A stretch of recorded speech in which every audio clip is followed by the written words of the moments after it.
Hello दोस्तों, welcome to my channel metal 2.0 classes में आपका एक बार फिर से स्वागत है। आज मैं आया हूं आपके सामने लघुत्तरीय प्रश्नों को लेकर, और ये प्रश्न कई बार परीक्षा में पूछे गए हैं। तो इसमें जो हमारा सबसे पहला जो प्रश्न है उसमें दिया है भारत छोड़ो आंदोलन के तीन कारणों का उल्लेख करना है। और 1+1+1 यानी 3 नंबर का एक प्रश्न होता है, जिसको हम 3 लाइन से लेकर आधे पेज तक लिख सकते हैं। कम से कम आधे पेज लिखेंगे तो हमको 3 नंबर मिलेगा, लेकिन उसमें सही लिखना ज़्यादा मायने रखता है।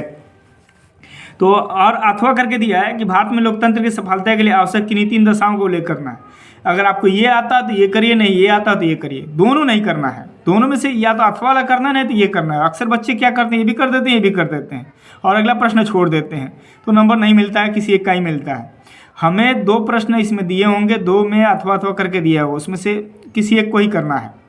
एक खंड में से जो खंड में 4 प्रश्न आते हैं जिसमें 2 करने होते हैं, 2 नहीं करने होते हैं। उसी तरह खंड ख में से भी 2 प्रश्न आएंगे जिसमें एक के साथ एक यानी अथवा करके दिया होगा, उसमें से हमको 2 करना है, और दोनों लगातार नहीं करने हैं। या तो पहले में का कर लीजिए या अथवा में कर लीजिए, फिर उसमें पहले वाला दूसरे में का पहला कर लीजिए, अथवा कर लीजिए। ठीक है, मैं उम्मीद कर रहा हूँ कि ये बात मेरी समझ में आपको आ रही होगी। तो मैंने पहले प्रश्न का आंसर ले लिया, अथवा वाला इसके बाद मैं बताऊँगा। अंग्रेजों भारत छोड़ने के किन्हीं 3 कारणों का पहला है कि भारत छोड़ो आंदोलन के कारण हैं। पहला है क्रिप्स मिशन से निराशा। भारतीयों के मन में यह बात बैठ गई थी कि क्रिप्स मिशन जो है अंग्रेजों की एक चाल है, बस उसका सिवा कुछ दूसरा नहीं है, जो भारतीयों को धोखे में रखने के लिए अंग्रेजों द्वारा बनाई गई थी। इसलिए भारतीय समझ गए और भारत में जोरदार विरोध होने लगा था।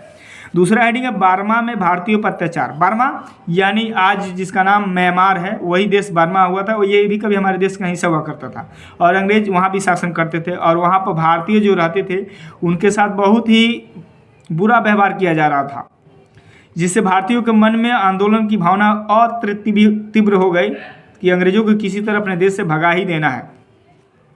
आर्थिक दुर्दशा। अंग्रेजी सरकार की नीतियों से भारत की जो आर्थिक स्थिति थी वो बहुत ही खराब हो गई थी, और दिन पर दिन स्थिति और बदतर होती जा रही थी।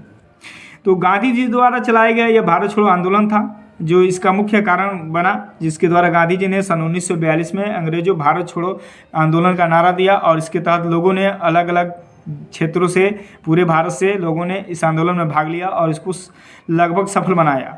यहाँ तक माना जाता है कि भारतीय इतिहासकारों द्वारा कि सन 1942 से ही आंदोलन इतना तीव्र हुआ कि अंग्रेजों मजबूर हो गया और देश छोड़कर जाना शुरू कर दिए। गांधी जी एक ऐसा नेता थे कि बार बार आंदोलन करने के लिए अंग्रेजों के सामने खड़े हो जाते थे।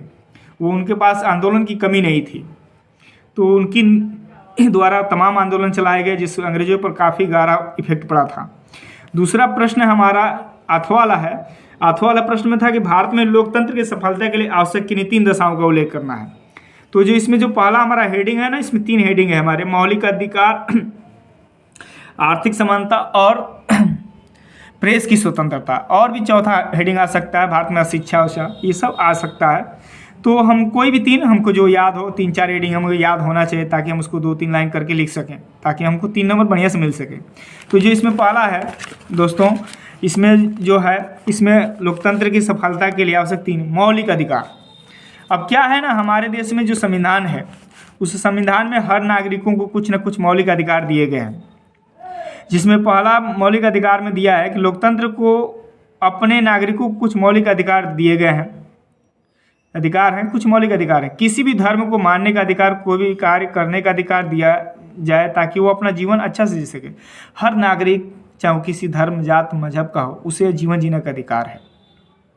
अगर वो कोई गलती करता है तो हम उसे सज़ा देने वाले कौन है? कानून देगा, कानून पकड़ के उसे सज़ा देगी।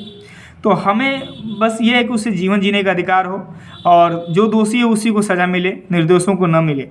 तो मौलिक अधिकार है। आपको मौलिक अधिकारों में कई अधिकार है। जीवन जीने का अधिकार है, कहीं भी आने जाने का अधिकार है, भारत में बसने का अधिकार है।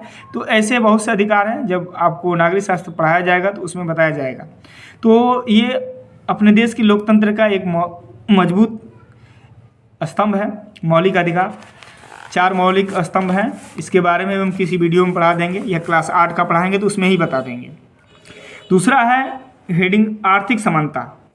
क्या है कि देश में अगर लोकतंत्र को मजबूत रखना है ना, तो जो लोग टैक्स नहीं देते हैं या जमाखोरी पैसा करते हैं, इसके खिलाफ भी हमें आवाज़ उठानी पड़ेगी। तो इसमें अगर हम लोकतंत्र को मजबूत करना चाहते हैं तो अधिक आर्थिक असमानता नहीं होनी चाहिए कि एक पास खूब ज़्यादा पैसा हो जाए, कुछ लोगों के पास साफ पैसा ना रहो, तो जब ये अमीर गरीब का खाई बन जाएगा जो एक लोकतंत्र के लिए खतरा बन जाएगा। तो ऐसी नहीं होनी चाहिए। सबके पास ऐसी नीतियाँ सरकार को बनानी चाहिए ताकि लोग एक समान जीवन जीने का प्रयास ज़्यादा करें, उनके पास भी पैसे की बराबरी आवागमन हो। अगला जो हेडिंग है, प्रेस की स्वतंत्रता है। लोकतंत्र को मजबूत देने के लिए प्रेस की सरकार के लिए नियंत्रण पूर्णतः स्वतंत्र होनी चाहिए। अगर प्रेस स्वतंत्र रहेगी तभी सरकार को गलत नीतियों को भंडाफोड़ करेगी, जिससे लोकतंत्र को मजबूती मिलेगी। लेकिन आजकल की जो मीडिया है ना, अपने टीआरपी के लिए इतना गलत न्यूज़ दिखाता है, गलत वो रिपोर्टिंग करता है, जिससे लोग को सही जानकारी मिल ही नहीं पाता है। जो असली मुद्दे हैं वो दिखाता नहीं है, सरकार पर सवाल उठाता नहीं है।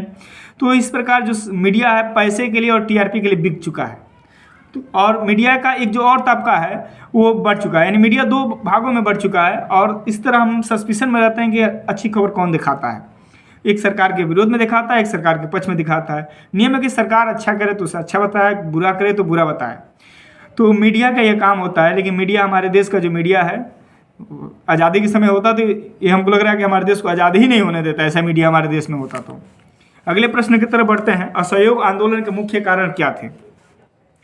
असहयोग आंदोलन के जो मुख्य कारण थे और इसके जो कारण थे, असहयोग आंदोलन के जो मुख्य कारण थे वो निम्न थे। तो या उसमें अथवा करके दिया है कि प्रथम विश्व युद्ध के किन्हीं 3 कारणों को उल्लेख कीजिए। मैंने बताया कि या तो हम ये लिखेंगे, नहीं तो ये लिखेंगे। इसी प्रकार अलग अलग प्रश्न आ सकते हैं और मैं जितने भी मोस्ट इंपॉर्टेंट प्रश्न पूछे जाते हैं उन सब पर वीडियो बना दूंगा। आपको हर एक आंसर मिल जाएगा आपको मेरे चैनल पर ही। बस आपको यही करना है कि मेरा थोड़ा सपोर्ट करना है, मेरे चैनल को सब्सक्राइब करवाना है, करना है।